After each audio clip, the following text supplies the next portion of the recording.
Hi everyone, today I'm going to teach you how to use an impedance analyzer to measure the frequency of the board and using the coil here. And the first step is, why do we have the glove? The glove helps us insulate from the table. The material of the table is metal and that can affect our readings here on the device, and that's why we have this. So straight ahead to the device.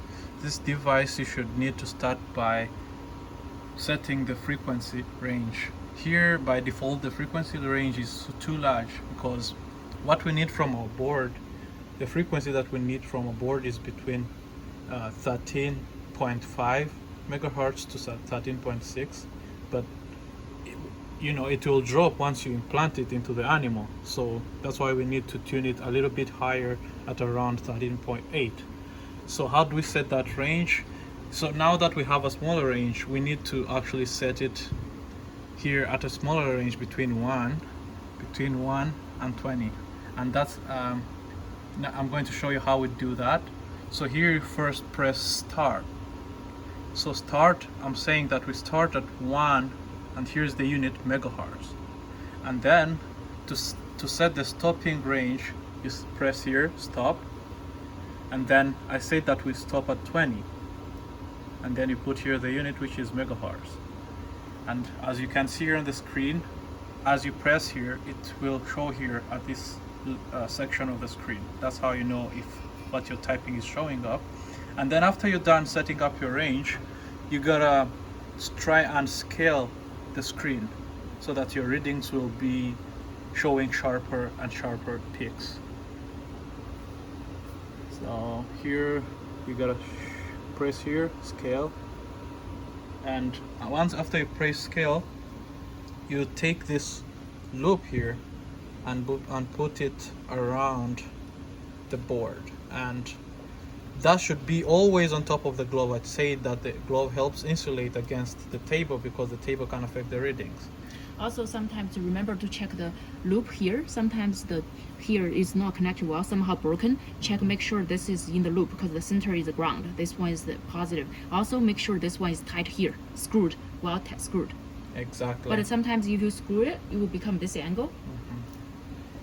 You should make it flat. And also, you should make sure that everything is flat here so that the readings is good. And here you can see now we have a little bit of a dent and we need to make it bigger. That's why we have to do the scaling. And here all you have to do is click auto scale all.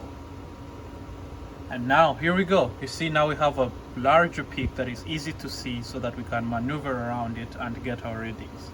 So how do we get our readings? You see here now we have different lines, and these lines corresponds to different markers.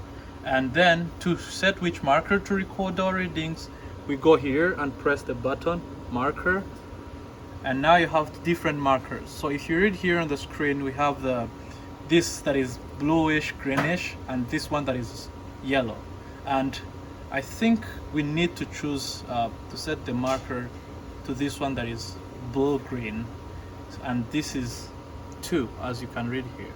So we go here and we press 2. Click on the left side. Click on here to the side.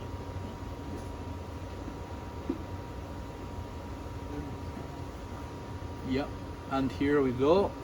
We click marker 2, and here, as you can see, after I clicked here, there are some pointers here on the screen now that we can just adjust using the knob here. All you do is turn the knob, and as you can see, as I turn the knob, the pointer starts to move, and you need to go there at the minimum level of that marker that you selected. And here is marker 2, and we need to go at the trough, at the bottom of the peak.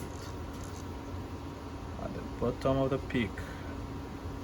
And as you can see, after we reach I'm trying to adjust. So the reading here at the bottom of the peak is 13.908, and that's the resonance frequency of the board with the loop, and that's how you get your readings.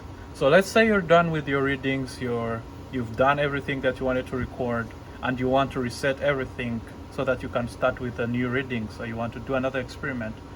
to reset everything, you have to press this grid button reading preset. So you just click here, and after you click here, they'll pop up a notice that all you have to click here is OK, and it will go back to default. Thank you for watching.